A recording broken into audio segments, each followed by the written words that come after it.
Klaro kasi talaga yung vision ni Gerald as a director. And my part really is to just contribute to that vision.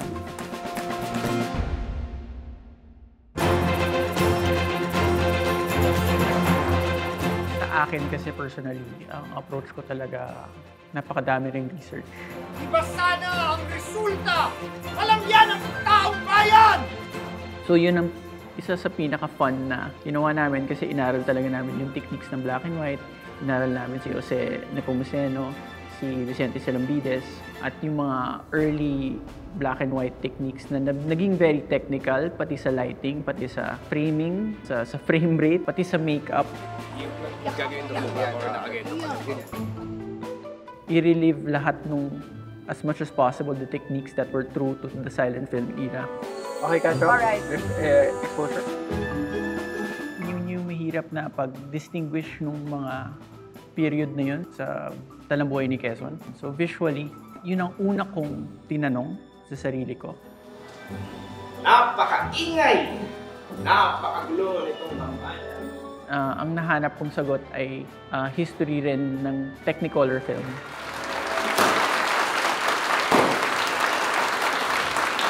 Ito yung Technicolor techniques na pinapolarize in Hollywood.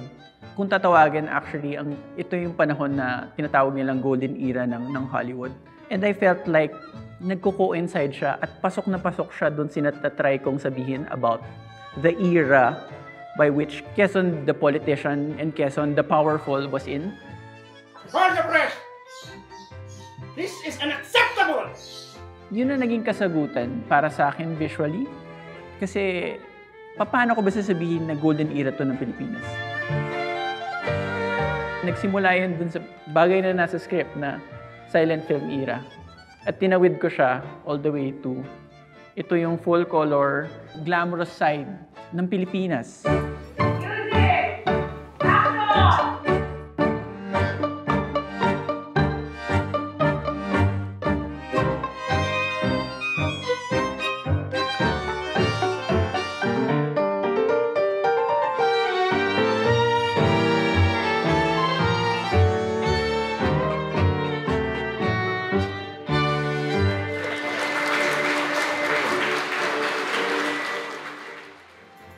Excited kami ni Miss Monica kasi nakakatawa kasi nung General Luna sa Kanunggoyo, syempre, anong source of lighting natin? Mga gasera, di ba? So ngayon, syempre, obviously, may kuryente na. Naging iba yung lighting techniques. We need a government of Filipinos! Masaya yun kasi nalalagyan namin ng konting detalye. Mas naaangat namin yung pag-glamorous nung mga lugar.